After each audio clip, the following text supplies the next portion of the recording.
Times now नव भारत पर आपका बहुत बहुत स्वागत है। आपके साथ मैं हूं राकेश पांडे। सुबह के 8 बजने वाले हैं। वक्त हो गया है फ्रेश एंड फास्ट का, यानी सभी ताजा खबरें तेज रफ्तार में।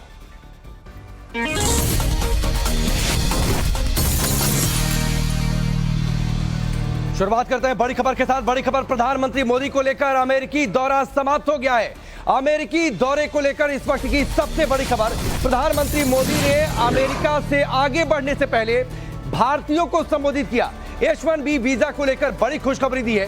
पीएम मोदी ने H1B वीजा को लेकर बड़ी जानकारी दी कि अब अमेरिका में ही हो सकेगा H1B वीजा रिन्यू। प्रवासी भारतीयों को संबोधित कर रहे थे प्रधानमंत्री मोदी। इस दौरान उन्होंने ये बड़ा ऐलान किया। साथ ही ये भी उन्होंने कहा कि नए वाणिज्य दूतावास खुलेंगे। रोनाल्ड रीगन सेंटर में अमेरिका से रवाना होने से पहले पीएम मोदी का ये बड़ा बयान और बड़ी खुशखबरी उन भारतीय समुदाय के लोगों के लिए जो अमेरिका में रह रहे हैं। साथियों, आप में से बहुत से लोगों की H1B वीजा के रिन्यू को लेकर भी लंबे अरसे से एक डिमांड थी। अब ये निर्णय लिया गया है कि H1B वीजा को रिन्यू करने के लिए आपको अमेरिका से बाहर नहीं जाना पड़ेगा।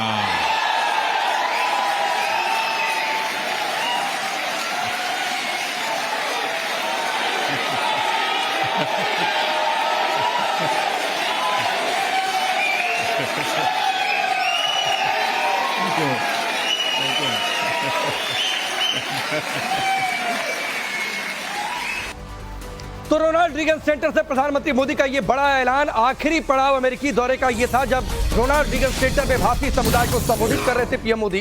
इस दौरान उन्होंने भारत अमेरिका रिश्तों पर भी बातचीत की और यह साफ कर दिया कि भारत मदर ऑफ डेमोक्रेसी है। अमेरिका आधुनिक लोकतंत्र का चैंपियन है। अमेरिका भारत का सबसे बड़ा ट्रेडिंग पार्टनर है। यानी दोनों देशों में रिश्ते किस तरीके से सुधरे हैं, किस तरीके से भारत और अमेरिका के बीच बिजनेस कई गुना ज्यादा बढ़ गया है, इस बात की चर्चा की प्रधानमंत्री मोदी ने रोनाल्ड रीगन सेंटर। अमेरिका से बाहर नहीं जाना पड़ेगा।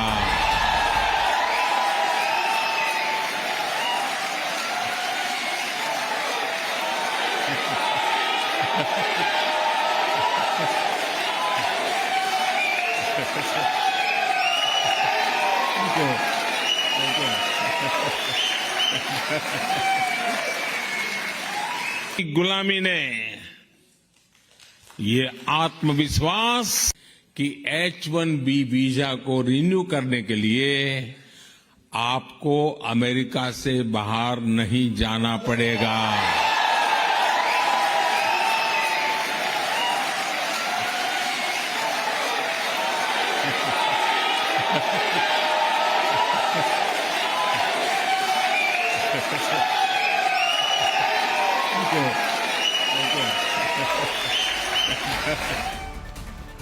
पूरा रोनाल्ड रीगन सेंटर तालियों की गड़गड़ाहट से गूंज रहा था जब प्रधानमंत्री मोदी ने यह बड़ा ऐलान किया। लेकिन यहां पहुंचने से पहले पीएम मोदी कैनेडी सेंटर पहुंचे हुए थे। वहां पर उन्होंने बिजनेस कम्युनिटी के लोगों के साथ मुलाकात की, भारत अमेरिका रिश्तों पर बातचीत की, बिजनेस किस तरीके से बढ़ जाए इस बात को लेकर मीटिंग की।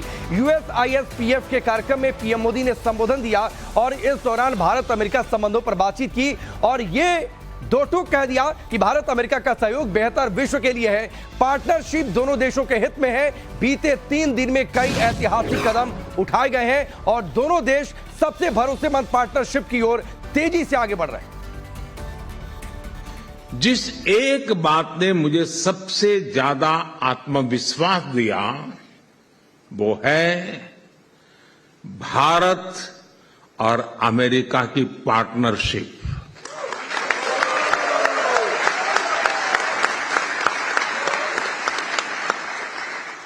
और मैं बहुत विश्वास से कह रहा हूं, दावे से कह रहा हूं, ये पार्टनरशिप सिर्फ कन्वीनियंस की पार्टनरशिप नहीं है, ये पार्टनरशिप है कन्विक्शन की।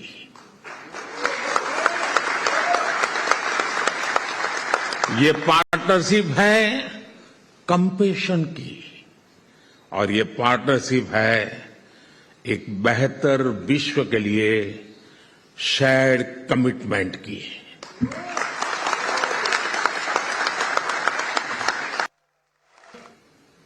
भारत जो कर रहा है उसने अमेरिका के लिए भी नई संभावनाओं के द्वार खोल दिए हैं। अब जैसे भारत में एविएशन सेक्टर में डिमांड लगातार बढ़ रही है, भारत का डोमेस्टिक एयर ट्रैफिक, हमारा पैसेंजर्स ग्रोथ नया रिकॉर्ड बना रही है। इस डिमांड की पूर्ति के लिए भारत की एयरलाइंस कंपनियां सैकड़ों एयरक्राफ्ट का ऑर्डर दे रही है और इसका लाभ, जैसे सेक्रेटरी ब्लिंकन ने भी कहा, इसका लाभ यहां अमेरिका की कंपनियों को हो रहा है। यहां भी जॉब्स क्रिएट हो रही है।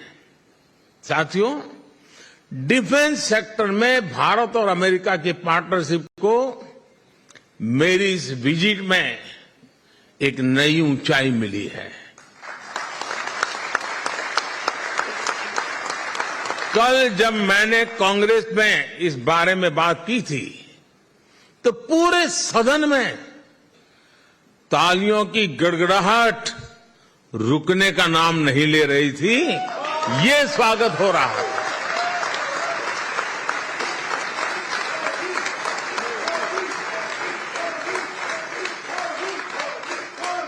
राष्ट्रपति बाइडेन की दीर्घदृष्टि, फोरसाइटनेस, पूरा सदन उछल उछल करके बधाई दे रहा था कल।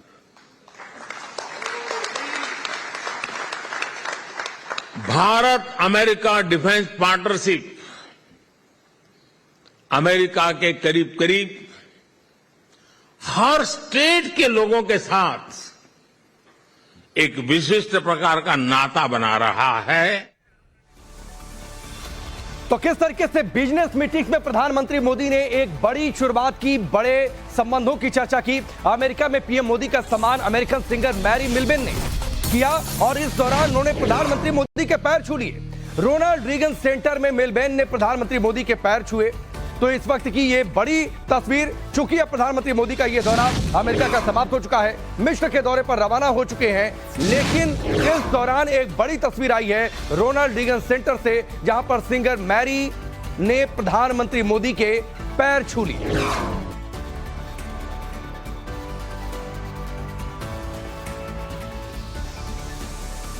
तो ये तस्वीर रोनाल्ड रीगन सेंटर से, जहां पर भारतीय प्रवासियों को प्रधानमंत्री मोदी ने संबोधित किया। इस दौरान सिंगर मैरी वहां पहुंची हुई थी और प्रधानमंत्री मोदी का स्वागत करते हुए प्रधानमंत्री मोदी के चरण स्पर्श किए सिंगर मैरी ने।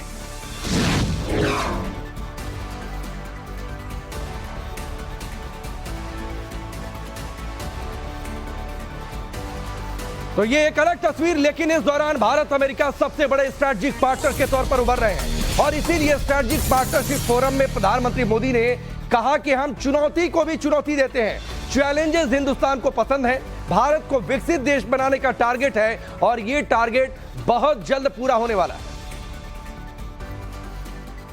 जब नई ऊर्जा, फ्रेंड्स, हर देश की विकास यात्रा में एक ऐसा टाइम पीरियड आता है जब एक नई ऊर्जा के साथ एक नया लक्ष्य तय करता है। आज भारत भी एक ऐसे ही टाइम पीरियड से गुजर रहा है। कुछ समय पहले ही हमने अपनी आजादी के 75 साल पूरे किए हैं और हमने संकल्प लिया है, मोदी ने नहीं, 140 करोड़ हिंदुस्तानियों ने संकल्प लिया है और ये संकल्प है विकसित भारत का, डेवलप इंडिया का। हम भारत में दशकों से चली आ रही समस्याओं का स्थायी समाधान कर रहे हैं। और हम चुनौती को भी चुनौती देते हैं। लेकिन इन सब के बीच सबसे ज्यादा नजर इस बात पर लेकर कि बिजनेस किस तरीके से भारत अमेरिका के बीच पड़ रहा है। इसीलिए प्रधानमंत्री मोदी ने अमेरिका में भारतीय उद्योगपतियों और अमेरिका के बिजनेसमैन से मुलाकात की, टॉप कंपनियों के सीईओज के साथ मीटिंग की, अमेरिकी और भारतीय उद्योगपतियों से चर्चा की, व्हाइट हाउस में कंपनियों के सीईओ के साथ अलग से बातचीत हुई। इस बैठक में अमेरिकी राष्ट्रपति बाइडेन भी शामिल रहे। टेक्नोलॉजी और रिसर्च को लेकर चर्चा हुई। अमेरिकी दौरे के आखिरी दिन पीएम मोदी ने अमेरिका हाईटेक हैंडशेक इवेंट में हिस्सा लिया। इस खास मौके पर पीएम मोदी ने अमेरिका और भारत की जो शीर्ष कंपनियां हैं उनके सीईओ और प्रेसिडेंट से मुलाकात की। पीएम ने यह भी कहा कि अब जो सवेरा हो रहा है, ये जो सुबह है, ये एक उज्जवल भविष्य की गारंटी है और ये दोनों मुल्कों के लिए बेहतर। और बिजनेस मीट्स के बीच में बड़ी खबर, पीएम मोदी से मुलाकात की अमेजन के सीईओ एंडी जैसी ने। भारत में $15 बिलियन निवेश करेगा अमेजन। पीएम मोदी से मुलाकात के बाद इस बात को लेकर तस्वीर साफ हो गई, इस बड़े निवेश को लेकर। इसी बीच मुलाकात हुई है गूगल के सीईओ सुंदर पिचाई की भी भारतीय प्रधानमंत्री मोदी से, और भारत में $10 बिलियन अलग से निवेश गूगल करेगा। बोइंग के सीईओ डेविड एल कैलहन ने भी मुलाकात की और इस मुलाकात के बाद भारत में $100 मिलियन बोइंग निवेश करेगा। यह तस्वीर भी साफ हो गई है। यानी मुलाकातें और मुलाकात के बाद किस तरीके से बड़े निवेश के दरवाजे खुले हैं, बड़े निवेश को लेकर तस्वीर साफ हो गई है। यह इस वक्त की बड़ी खबर। प्रधानमंत्री मोदी का अमेरिकी दौरा समाप्त, लेकिन उसके बाद कई सारे बड़े निवेश अब हिंदुस्तान की ओर।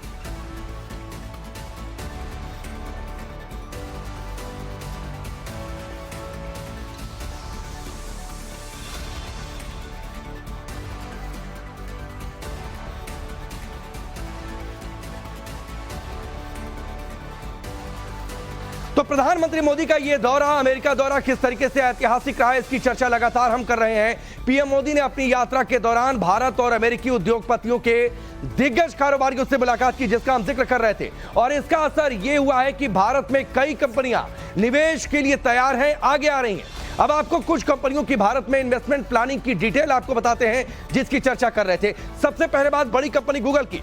गूगल बड़ा निवेश करेगा, $10 बिलियन का निवेश गूगल की ओर से। सुंदर पिचाई ने मुलाकात की प्रधानमंत्री मोदी से और उसके बाद इस निवेश का ऐलान हो गया। बोइंग के सीईओ ने भी मुलाकात की है प्रधानमंत्री मोदी से। $100 मिलियन $100 मिलियन निवेश होगा बोइंग की ओर से। अमेजन के सीईओ ने भी मुलाकात की एंड्रू जैसी ने।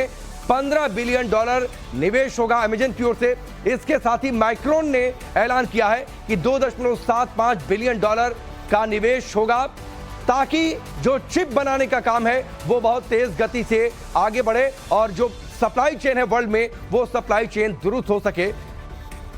इस बीच एक और बड़ी खबर, प्रधानमंत्री मोदी से चूंकि मुलाकातें जबरदस्त तरीके से हुई हैं, इस दौरान मुलाकात हुई महिंद्रा एंड महिंद्रा ग्रुप के चेयरमैन आनंद महिंद्रा से भी। पीएम मोदी के अमेरिकी दौरे पर उन्होंने क्या कुछ कहा, वो भी आपको सुनवाते हैं।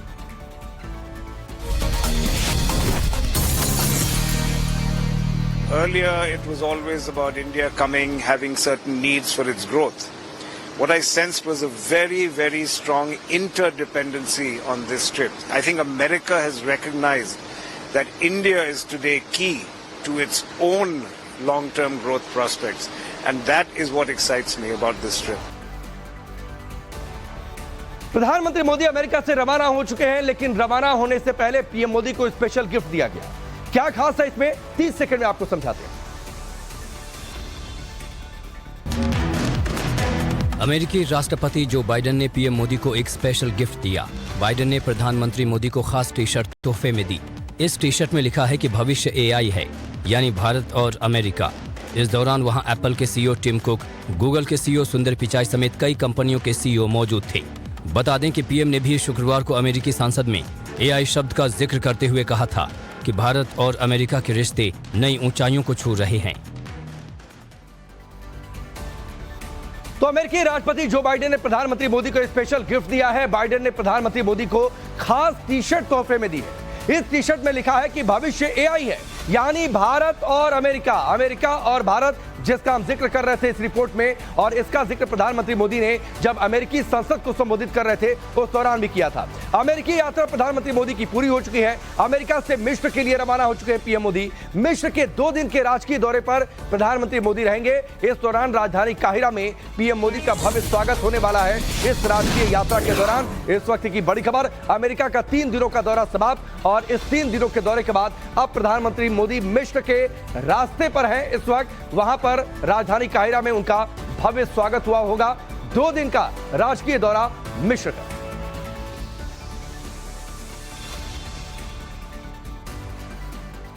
अमेरिका में 3 दिन तक प्रधानमंत्री मोदी रहे।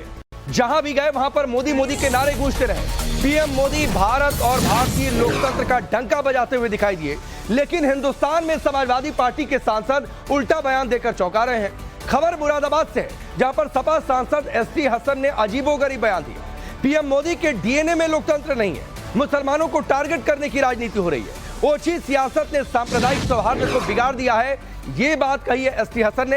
एसटी हसन वैसे भी अपने विवादित बयानों के लिए जाने जाते रहे हैं। वही समाजवादी सांसद हैं जिन्होंने कोरोना काल में बयान दिया था कि पीएम मोदी ने शरीयत में दखलंदाजी की, इसीलिए कोरोना आ गया। 3 तलाक से लेकर मुस्लिम तबके से जुड़े सुधार के मोदी सरकार के फैसलों पर एसटी हसन हर बार सवाल उठाते रहे हैं। और अब चूंकि प्रधानमंत्री मोदी ने अमेरिकी दौरे पर इस बात का जिक्र किया था कि भारत के डीएनए में लोकतंत्र है, जब प्रेस कॉन्फ्रेंस में वो थे, और उसी पर अब एसटी हसन का यह बयान। संविधान को बचाने की बात हो रही है। आज जो कुछ भी देश के अंदर हो रहा है, एक हिंदुस्तान की दूसरी बड़ी आबादी जो मुसलमान है वो बहुत ज्यादा फिक्रमंद है, टेंशन में हिंदुस्तान में अपनी जिंदगी गुजार रही है। और अब खबर समान नागरिक संहिता यानी यूसीसी को लेकर। इसको लेकर भी जबरदस्त तरीके से बयानबाजी, और अब मुस्लिम सांसद इस पर लामबंद हो रहे हैं। सांसद असदुद्दीन ओवैसी, एसटी हसन ने विरोध जताया है। यूनिफॉर्म सिविल कोड देश के लिए गैर जरूरी है, ओवैसी ने यह बात कही है। साथ ही मुसलमानों को टारगेट करने की यह सियासत है। एसटी हसन समाजवादी पार्टी के सांसद, उन्होंने भी इस बात का जिक्र किया है। चूंकि यूसीसी को लेकर बातचीत, उत्तराखंड के सीएम पुष्कर धामी ने पिछले दिनों ट्वीट कर राज्य में जल्द ही यूसीसी लागू करने का ऐलान किया था। इसी के बाद से इस पर सियासत गरमाने लगी है। हैदराबाद सांसद असदुद्दीन ओवैसी ने कहा कि पिछली बार लॉ कमीशन ने इस पर राय मांगी थी, तब उन्होंने कहा था कि देश को इसकी जरूरत नहीं है, सरकार इसे नए सिरे से हवा दे रही है। वहीं एसटी हसन आरोप लगा रहे हैं कि विकास रोजगार के मोर्चे पर चूंकि सरकार फेल है, इसीलिए यूसीसी की आड़ में हिंदू मुसलमान की राजनीति की जा रही है। यूनिफॉर्म सिविल कोड की बात कर रहे हैं। देश के प्रधानमंत्री अमेरिका में कहते हैं कि डिस्क्रिमिनेशन नहीं होता है, तो फिर मणिपुर में 300 चर्चेस को जला दिया गया। बताइए वो क्या है? डिस्क्रिमिनेशन नहीं तो क्या है? मणिपुर में एक डीजीपी जो क्रिश्चियन कम्युनिटी के थे, ट्राइबल थे, उनको आप हटा दिए, वो डिस्क्रिमिनेशन नहीं है तो क्या है? बताइए आप। और सिर्फ यूसीसी को लेकर देश की सियासत में उबाल नहीं है, एक और मुद्दा है, और वो मुद्दा है सावरकर को लेकर। यूपी में सिलेबस में सावरकर को शामिल किया जा रहा है। इस पर अब सियासी संग्राम बचा है। यूपी के स्कूलों में पढ़ाई जाएगी सावरकर की जीवनी। सिलेबस में शामिल करने पर भड़क गई है समाजवादी पार्टी कि सावरकर को सिलेबस में शामिल क्यों किया जा रहा है। समाजवादी पार्टी की ओर से कहा गया है कि यह स्वतंत्रता संग्राम का अपमान है। यूपी की माध्यमिक शिक्षा मंत्री गुलाब देवी ने इस पर पलटवार कर दिया, और उन्होंने ये पूछा कि सावरकर नहीं तो क्या आतंकियों की जीवनी पढ़ाएंगे। इस वक्त की ये बड़ी खबर, यूपी के स्कूलों के सिलेबस में सावरकर, और इसको लेकर समाजवादी पार्टी का हंगामा। मांग ये की जा रही है कि स्कूली सिलेबस में सावरकर की जीवनी को शामिल ना किया जाए, सरकार ये फैसला वापस ले ले। जबकि यूपी की माध्यमिक शिक्षा मंत्री की ओर से कहा गया है कि बच्चों को सावरकर के इतिहास और आजादी में उनकी भूमिका को जरूर जानना चाहिए। आप कहिए माफी वीर, हम तो उन्हें माफी वीर कहते हैं। क्रांतिकारी रहे होंगे, लेकिन ऐसे क्रांतिकारी जिन्होंने अंग्रेजी हुकूमत के सामने घुटने टेक दिए और अपना समर्पण अंग्रेजी हुकूमत की तरफ दिखाया, भारत माता की तरफ नहीं दिखाया।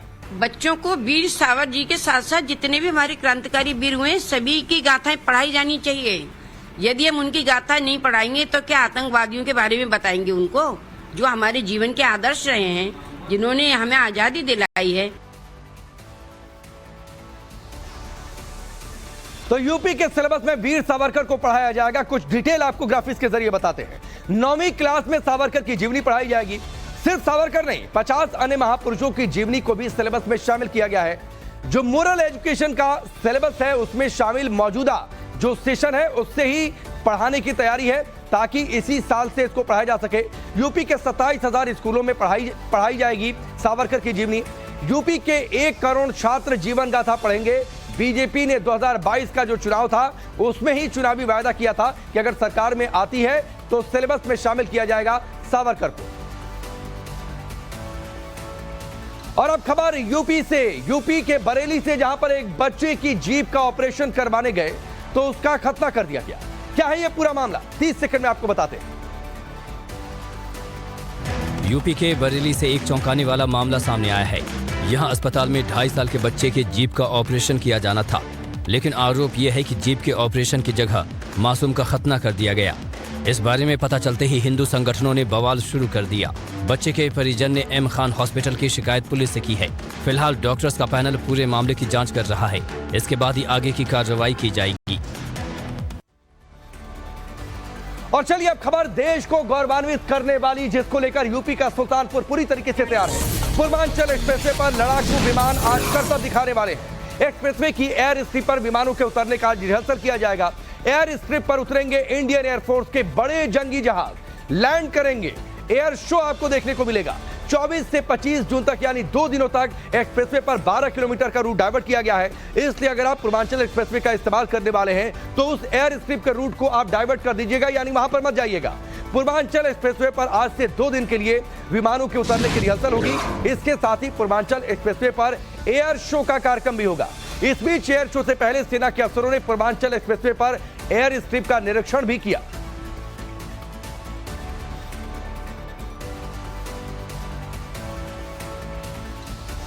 और ऐसा नहीं है कि एक्सप्रेसवे पर पहली बार एयर शो का आयोजन हो रहा है। कब कब इससे पहले एयर शो हुए हैं वो आपको हम बताते हैं। 16 नवंबर पूर्वांचल एक्सप्रेसवे पर एयरफोर्स की दहाड़। 16 नवंबर 2021 को एयर शो हुआ था। तब पूर्वांचल एक्सप्रेसवे पर एयरफोर्स के बड़े विमानों की दहाड़ देखने को मिली थी। करवत गांव के पास यहां पर यह पूरा एक्सप्रेसवे पर जो एयर स्ट्रिप है उस एयर स्ट्रिप पर एयर शो हुआ था। हरक्यूलिस एक्सप्रेसवे पर उतरे थे पीएम मोदी। सुखोई, जगुआर और मिराज भी इस शो में शामिल हुए थे। तो एक्सप्रेसवे के लोकार्पण पर यह पूरा एयर शो हुआ था और तब प्रधानमंत्री मोदी भी वहां पर मौजूद थे। हरक्यूलिस से एक्सप्रेसवे पर उतरे थे प्रधानमंत्री मोदी, लैंड उन्होंने किया था। उसके बाद इस एयर शो के गवाह बने थे। तो पूर्वांचल एक्सप्रेसवे पर 2 दिन एयरफोर्स के बड़े विमानों की गूंज और दहाड़ आपको देखने को मिलेगी, सुनने को मिलेगी। और इस दौरान सुखोई, जगुआर और मिराज शामिल हो सकते हैं। और अब एक और बड़ी खबर, गृह मंत्री अमित शाह ने मणिपुर हिंसा को लेकर आज सर्वदलीय बैठक बुलाई है। सर्वदलीय बैठक होने वाली है दोपहर 3 बजे दिल्ली में। मणिपुर के हालात पर चर्चा के लिए बुलाई गई है। राज्य में सामान्य हालात बनाने के उपायों पर चर्चा होगी। मणिपुर में पिछले 50 से ज्यादा दिनों से हिंसा जारी है। खुद बीते दिनों में अमित शाह ने मणिपुर का दौरा किया था, वहां पर मुलाकातें की थी और किस तरीके से मणिपुर में शांति हो जाए इसको लेकर जरूरी दिशा निर्देश भी दिए थे। लेकिन आज सर्वदलीय बैठक, उससे पहले सियासत भी जोरों पर। कांग्रेस ने हिंसा पर पीएम की चुप्पी पर सवाल उठाए हैं और पूछा है कि अगर सर्वदलीय बैठक बुलानी ही है तो पीएम की अध्यक्षता में बुलाई जानी चाहिए। इस बीच एनसीपी और टीएमसी ने सर्वदलीय बैठक से किनारा कर दिया।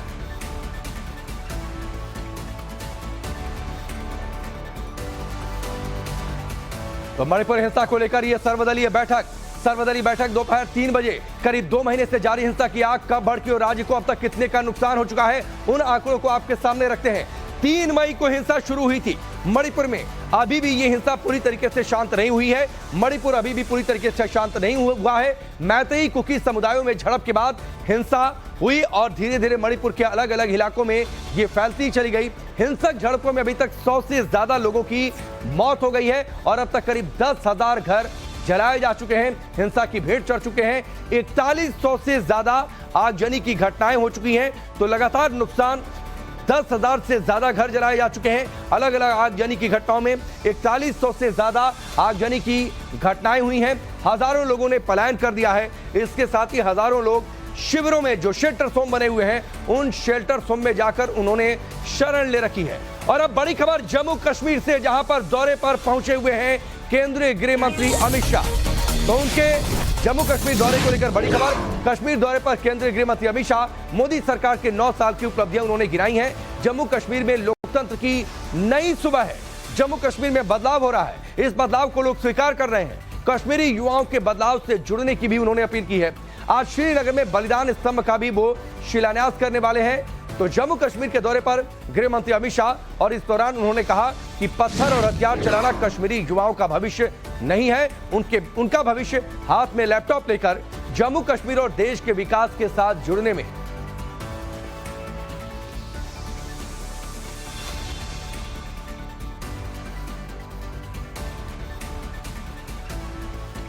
तो मोदी सरकार के 9 साल पूरे होने पर अलग अलग कार्यक्रम, कौन कौन से मंत्री आज देश के किस हिस्सों में सरकार की तरफ से अपनी बात रखने वाले हैं, वो आपको बताते हैं। 9 साल बेमिसाल को लेकर बड़ी तैयारी सरकार की। राजनाथ सिंह रक्षा मंत्री चंडीगढ़ में होंगे। प्रगतिशील भारत रैली में शामिल होंगे। जोधपुर में शाम को जनसभा को भी संबोधित करने वाले हैं। अब केंद्रीय मंत्री स्मृति ईरानी की बातचीत इंदौर में मौजूद होंगी। प्रबुद्ध नागरिकों से संवाद करने वाली हैं। नारी सशक्तिकरण रिपोर्ट वो जारी करेंगे। अब बात केंद्रीय खेल मंत्री अनुराग ठाकुर की। करनाल में मौजूद रहेंगे।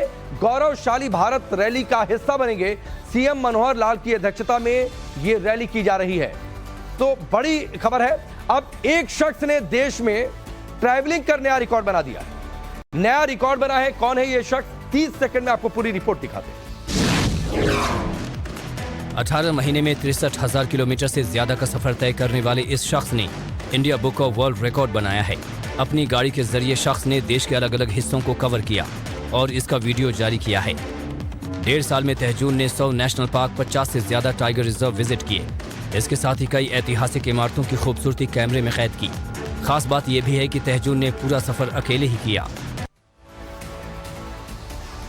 और अब बड़ी खबर जम्मू कश्मीर के कुपवाड़ा से, जहां पर घुसपैठ की बड़ी कोशिश को सेना और सुरक्षा बलों ने नाकाम कर दिया है। तो बड़ी खबर, इन्फिल्ट्रेशन की नाकाम कोशिश कुपवाड़ा से, जहां पर 4 आतंकियों को ढेर किया गया। गोला बारूद बड़ी तादाद में बरामद हुआ है। मानशिल सेक्टर इलाके में सर्च ऑपरेशन अभी भी जारी है और सुरक्षा बलों को जैसे ही इनपुट मिले थे, वहां से इन्फिल्ट्रेशन के एक ऑपरेशन वहां पर चलाया गया और इस ऑपरेशन को नाम दिया गया काला जंगल। इसके तहत बड़ी कार्रवाई, पाकिस्तान से आतंकी घुसपैठ के दौरान ये कार्रवाई की गई है। ऑपरेशन लॉन्च किया गया और इस दौरान माचिल सेक्टर में 22-23 जून की रात सुरक्षा बलों का ये ज्वाइंट ऑपरेशन चला। भारतीय सेना, जम्मू कश्मीर पुलिस का ये ऑपरेशन सेना की ओर से कहा गया है कि बड़ी आतंकी साजिश थी, जिसे वक्त रहते नाकाम कर दिया गया है। जम्मू कश्मीर के बॉर्डर के जो इलाके हैं, सेना और जम्मू कश्मीर ने अभी भी वहां पर सर्च ऑपरेशन ऑन कर रखा है और ऑपरेशन काला जंगल को ऐसे वक्त में लॉन्च किया गया जब गृह मंत्री अमित शाह खुद जम्मू कश्मीर दौरे पर हैं। पिछले 11 दिनों में कुपवाड़ा में घुसपैठ की ये तीसरी और माचिल के अगर सेक्टर की बात करें तो ये दूसरी कोशिश है।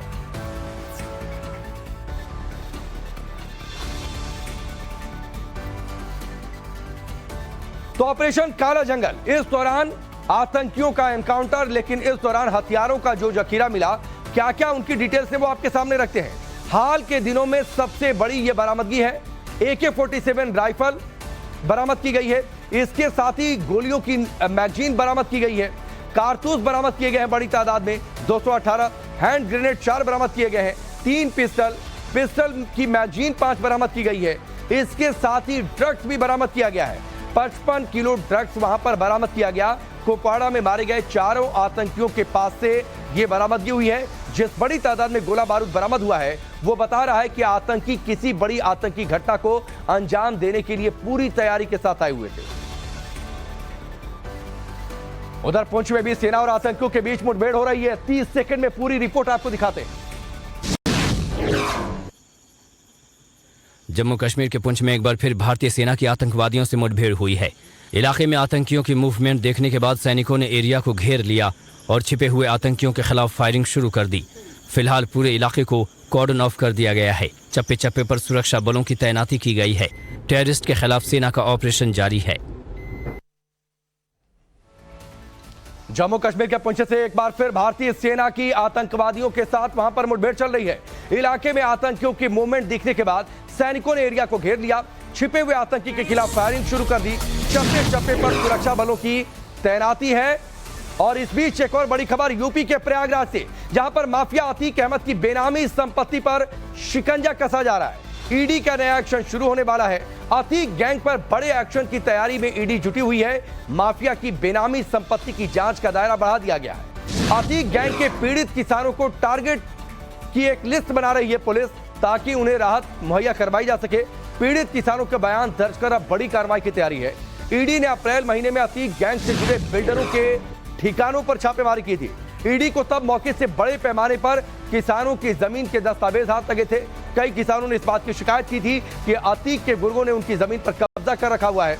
अतीक गैंग ने प्लॉटिंग और बिल्डिंग बनाने की तैयारी कर रखी थी। शुरुआती जांच में ये संकेत मिलने लगे कि ये जमीनें किसानों से डरा धमका कर छीनी गई थी, इसीलिए ईडी इन जमीनों की सेल डीड की भी जांच करने वाली है।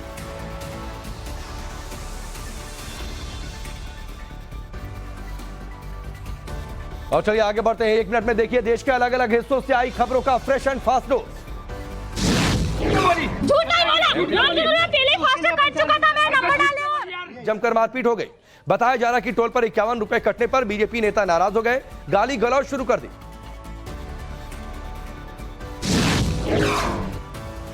छत्तीसगढ़ के बिलासपुर में यूथ कांग्रेस के अध्यक्ष पर किसान ने जबरन जमीन कब्जा करने का आरोप लगाया था। इससे जुड़ा यह वीडियो भी वायरल है, जिसमें शख्स किसान को धमकाते दिखाई दे रहा है। किसान ने इसकी शिकायत पुलिस से की है। पूरे मामले की जांच जारी है। गुजरात के जामनगर में अचानक से बिल्डिंग का एक हिस्सा गिरने के बाद 3 लोगों की मौत हो गई। 3 मंजिला इमारत का एक ब्लॉक धराशायी हुआ तो वहां अफरा तफरी मच गई। इस हादसे में 5 लोग घायल हो गए, जिन्हें इलाज के लिए अस्पताल में भर्ती करवा दिया गया। फिल्म आदिपुरुष को लेकर विवाद खत्म होने का नाम नहीं ले रहा। मुंबई समेत पूरे देश में फिल्म का विरोध जारी है। मुंबई में करनी सेना ने फिल्म को बैन करने की मांग करते हुए कई जगहों पर प्रदर्शन किया।